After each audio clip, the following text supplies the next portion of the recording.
What's going on? That one wasn't close, friends. Eagles plant the Detroit. See what I did there? They planted them. The Detroit Lions, 44-6 on Halloween. There was nothing spooky about this game except whether or not the kickoff was going to happen. They moved to 3-5 on the year. Johnny, real quick. Johnny Uleka is joining me. I am Chip Kaggy at Chip for the Birds. That's Johnny U9322. Johnny, initial takeaways without any thought process in advance. What's going on in your head? You love to see it. I understand the Lions are now an 0-8 ball club, but this is what you need to do to teams that are 0-8. When you are significantly better than a team, you need to bury them. You like that? You need to bury them, put the seats. But yeah, we can always make these references. It's nice. It's a good feeling. Yes, it was the Lions. To me, I don't care. I love a win like this because when have we had an easy win? I know week 1 was kind of an easy win, but nothing like that. This was an absolute beatdown, and it's fun. It's so enjoyable when you can take a team who is out of your league. I mean, it's pretty tough with the Eagles who've struggled.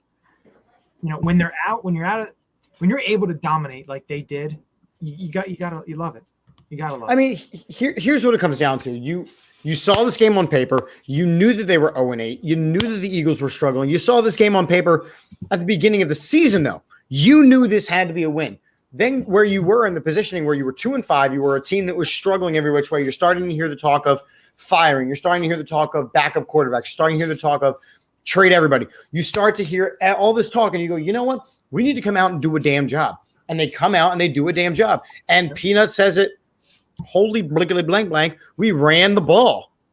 Did like watching this game, didn't it kind of give you like the Buffalo Bills game vibe? The way they ran the ball, able to just pound it down their throat time and time out with Jordan Howard and Boston Scott, because you didn't see Kenny Gainwell to the end of the game.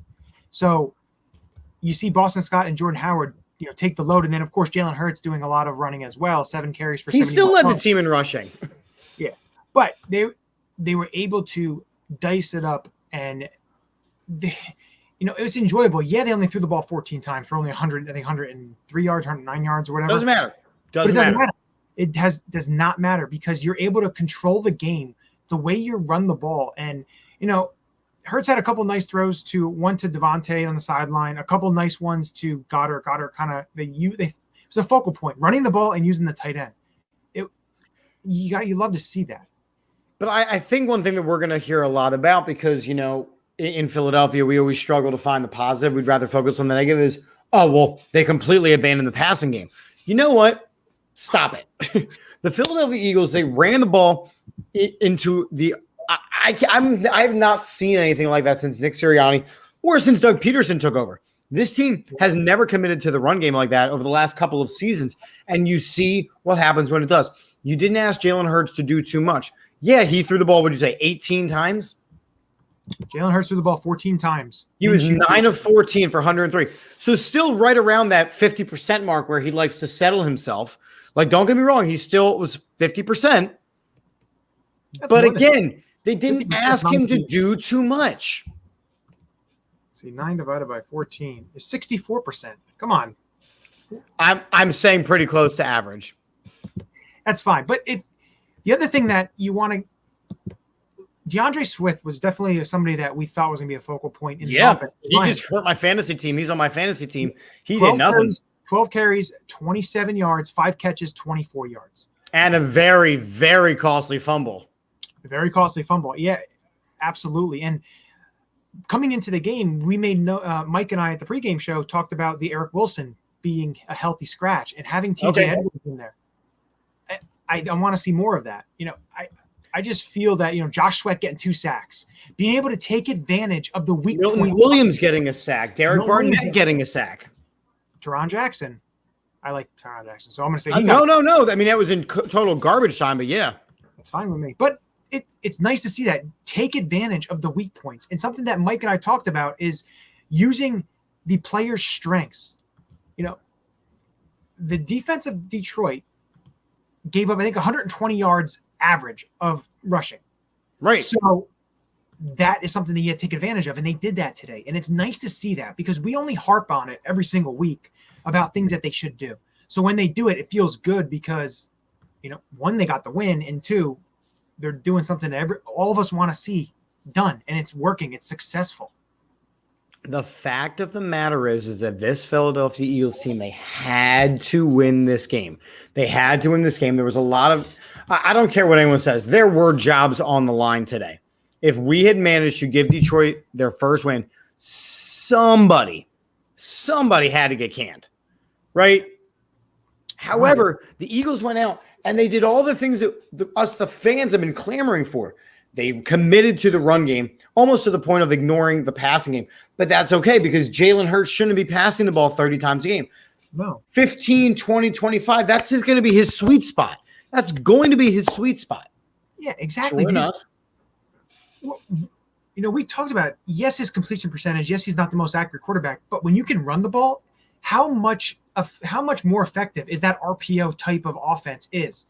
Well, you actually have to commit to it. Like exactly. You actually have to, like, if the ball's out there for the running back to take, the linebackers have to freeze for that half second. Yeah, exactly. So you're able to dictate what you want to do, and that's what they need to do. They're not a type of offense that's going to be able to throw the ball 30, 40, 50 times. They're not the Dallas Cowboys in the amount of weapons they have. They're not that kind of team.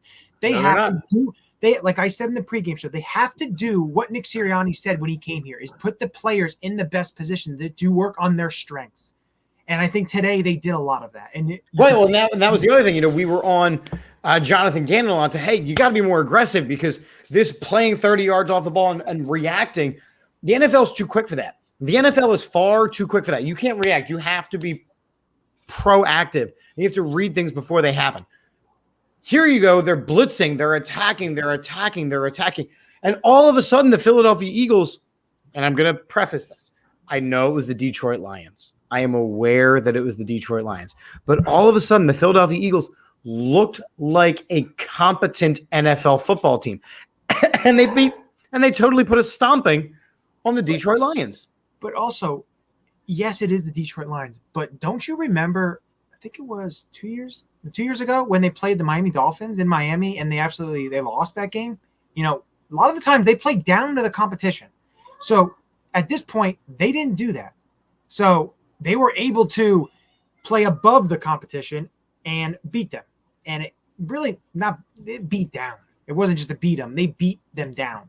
No, this game was never in question, to the point of you actually got to see Gardner Minshew. Yeah, I know. You got to see Mike was happy about backup offensive line. You got to protect these guys a little bit. And yes, look, it was very exciting that we got to see a lot of Boston Scott. It was very exciting that we got to see Jordan Howard. I just picked him up on a couple fantasy teams for the next couple of weeks. Like, it was exciting to see these things. It raises the question of why did you not do these things with Miles Sanders? And will you continue doing these things with Miles Sanders when he does get back? With Jack Driscoll now going down, I thought Nate Herbig played great. Yeah. I'm worried about Jalen Reagor not being on the field. Jalen Reagor, I don't know what's going on with that. I know he's carted to the locker room and stuff like that. So that's something to keep an eye on with that injury for sure. But again, to me, that brings the question of, did they commit to the run game because Jalen Reagor was the focal point of their game planning? Or did they go, hey, the running game's working, let's just stick with it? Well, look at last week and what they did. I love seeing Jalen Hurts under center and doing some play action and then doing handoffs that way and doing stuff like that. And they did that. The ball. They did that last week to start the game, and they went right down the field, scored a touchdown. And then after Miles Sanders got hurt, they kind of, let go of that. This week, they were able to do that and yet keep on their foot on the pedal and keep doing it. And I love to see that. To me, it's just seeing more of this, being able to run the ball, because I know they want to be a pass happy. They want to be an offensive team. But the problem is you can be an offensive team and score tons of points. Look, they scored 44 points. You can be an offensive team if you run the ball too. So, the Baltimore Ravens have some big-time success doing that.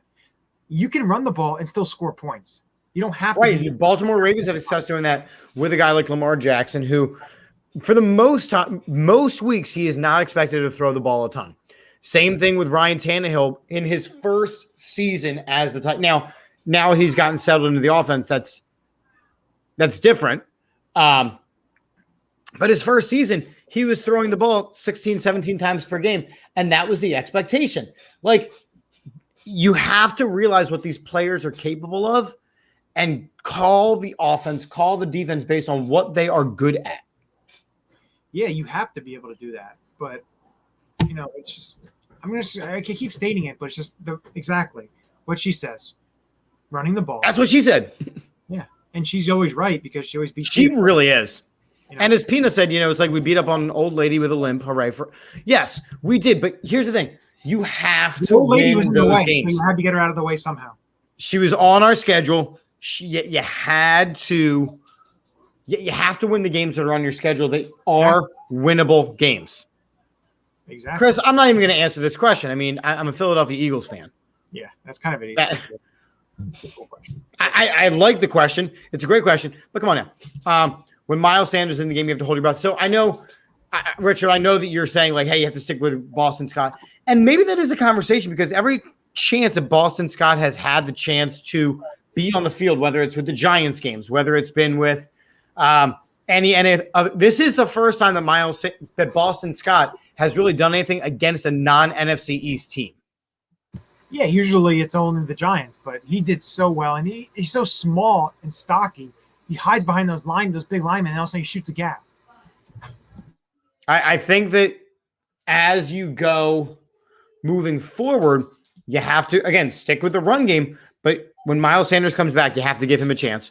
When Boston Scott is healthy, you got to give him the chance. Jordan Howard, between the tackles, was great. Yes, I know he started off in the practice squad, and I know there's only a certain amount of carries to go around. I was surprised that Kenny Gainwell was neglected as much as he was. Did you see something in what the Eagles were doing that would cause him to be on the back burner, or was it just that they didn't commit to the passing game?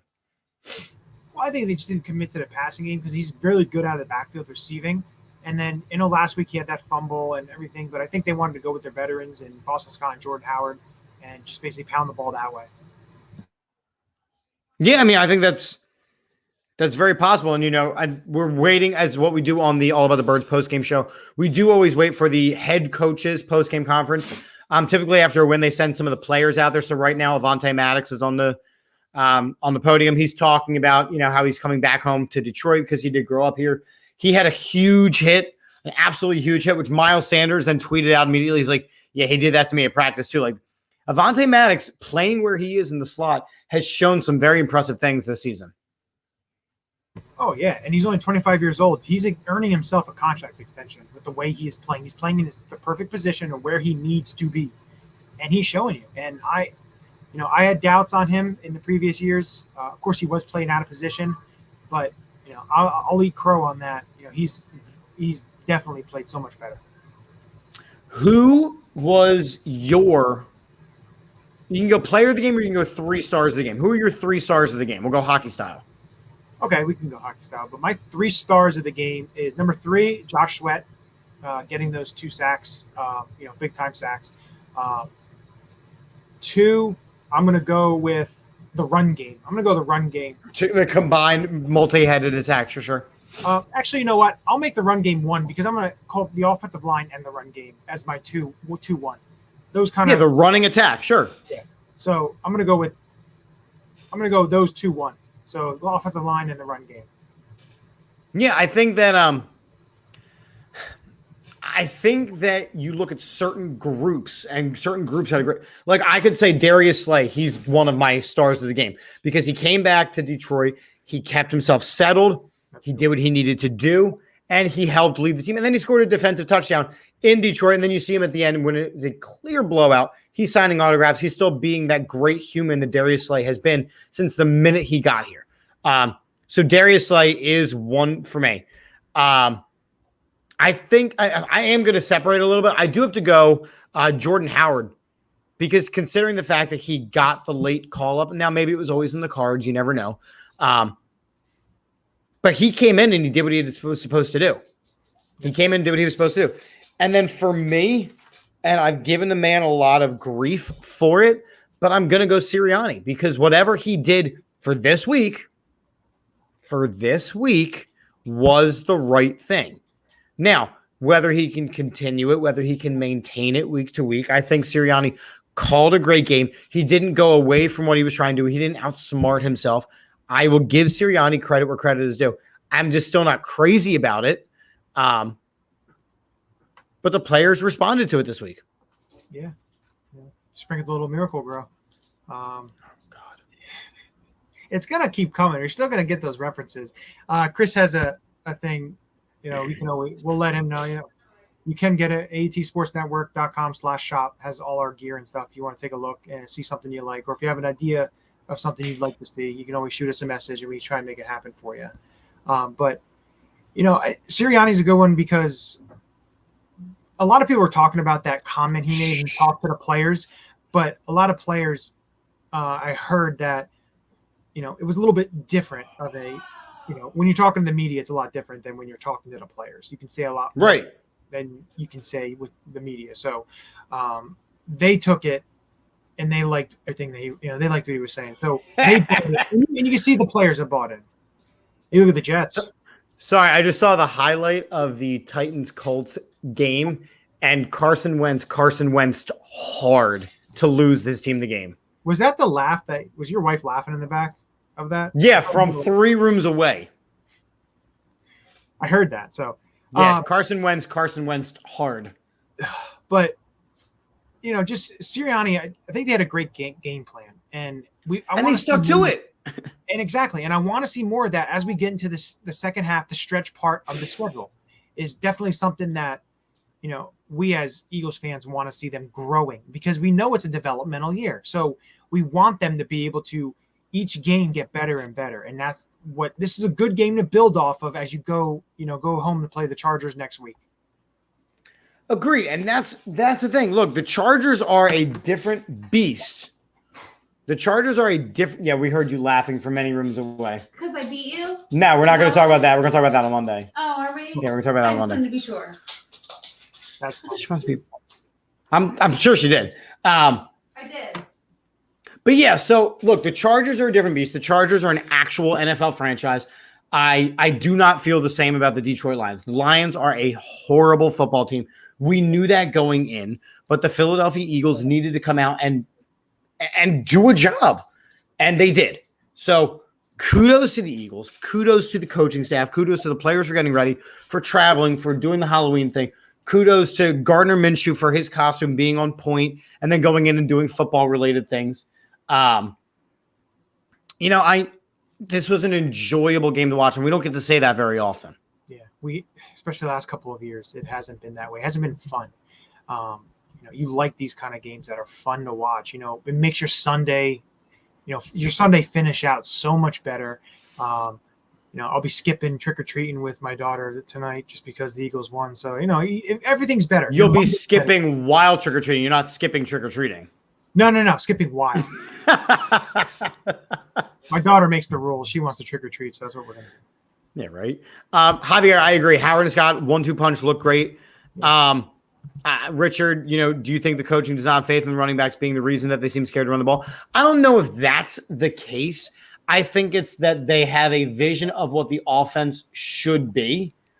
And I don't know if they had the right pieces in place. I don't know if there was just trepidation. I don't know if it came down from up top that it had to look a certain way. I'm not exactly sure what it was, but there's definitely been some reservation. The thing is, think about some of the times when the Eagles have been most successful. It's they have that multifaceted running back attack where each running back does something exceptional. Exactly. Right?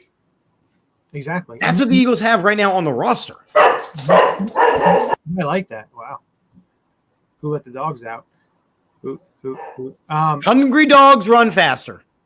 Dog mentality. Look at that. We're just dog mentality. Costume mentality. That's right. Yeah. Today is Halloween. They went on Halloween with costume mentality. I can't. I can't with her. What were you going to say about we were talking about the multi-headed attack, though? The three-headed monster, if you will.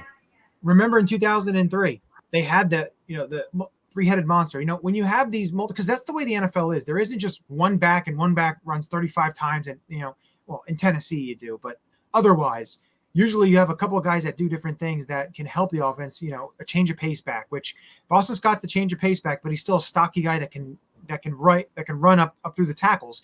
And Jordan Howard is an absolute thumper, a 235 pound running back that can just thump right through the line. So, Kenny Gainwell unfortunately got kind of left out until everything was out of hand. They ran him with the third team, but again, the game didn't set up for him to be, in the backfield. So, right, but again, remember the idea with Kenny Gainwell is he is that running back who is an exceptional pass catching running back, right? So he didn't need to be on the field as much. Now, if that had been where the natural trend of the game had gone, you would have seen more Kenny Gainwell. But as far as running between the tackles and then hitting the outsides quick, you had a fantastic 1-2 punch with Boston Scott and Jordan Howard. And look, I was the loudest saying that Jordan Howard wasn't the right call. But right now in this situation where you've got Miles Sanders beat up and on injured reserve, you need a running back that is a bruiser. And that's where Jordan Howard should be on this team. Yeah. I didn't understand the decision when they brought him back because you had a loaded running back room. And for him to sit on the practice squad for the first 7 weeks of the season didn't make a lot of sense to me. But now having Jordan Howard as a replacement for these next couple games, it makes a lot of sense. Yeah, like I said, I've always liked Jordan Howard, what he does.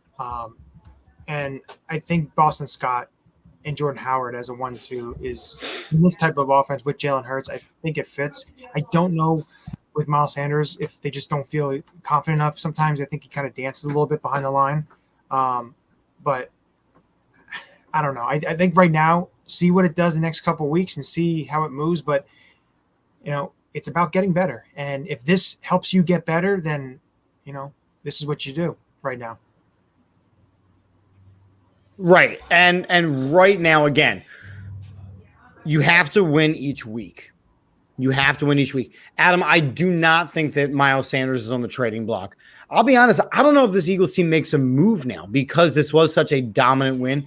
And they're going to be we already have all the pieces in place. We have everything we need. We're good. I don't agree. But I don't see Miles Sanders being on the trade block. I think that you would see a veteran with a hefty contract rather than a Miles Sanders. Yeah. Come Tuesday's trade deadline, I could see it possibly, a couple of players being moved, whether some of the one-year guys, but definitely they'll be in the mix. Maybe possibly getting a player with a year or two left on their deal, kind of a player-for-player thing. So, we'll see. We'll see which direction they go. Right, and again, look, the Eagles were going against a team in Detroit that was awful. So I don't want to get ahead of ourselves like we all did with the Atlanta game where we sat there and went, oh my gosh, this team is Super Bowl bound. Had they lost, again, Javier, this is what I'm saying. If they had lost, it's a fire sale this week. Yeah. It's an absolute fire sale. But they didn't. They're 3-5. They do have an easier section of their schedule. So the Chargers game is going to be a tough game. The Broncos aren't a great team right now. I know that they're technically in first place or they were in first place, but I don't see them going very far. This team could go on a little bit of a run for some wins, but this is the first time under the Nick Sirianni regime that I have seen an Eagles team look like a cohesive football team. Not one section doing okay, but a cohesive football team. Yeah, I agree with you. Absolutely agree with you on that point. So moving forward, look, Nick Sirianni is letting his players take the podium right now. Dallas Goedert's up. Normally we wait, but it's Halloween, friends, and we all got kids. So we're going to wrap it up here. We're going to talk about this more tomorrow night. I'm sure some news will break between now and tomorrow night on Chips and Dish that we'll have to spend, a solid 30, 35 minutes talking about because after all, it is the Philadelphia Eagles. But again, you are correct. Philadelphia Eagles plant the Detroit Lions 44-6 on Halloween. They are 3-5 on the year. Johnny, any final takeaways you want to share with the people? No, just make sure you tune in on Wednesday when we break down a little bit of this game. Maybe you see some moves happen on Tuesday to talk about as well, but break down the Chargers game. But hey, enjoy your Sunday. Eagles get the W. It's always better when the Eagles get a win. Enjoy the rest of your Sunday night. But yep, maybe he did dress up as a flower. Yeah, that was a pretty popular Halloween costume. And Adam, I couldn't say it any better, man. It was a great win. And go Birds. We'll see you next time. Birds.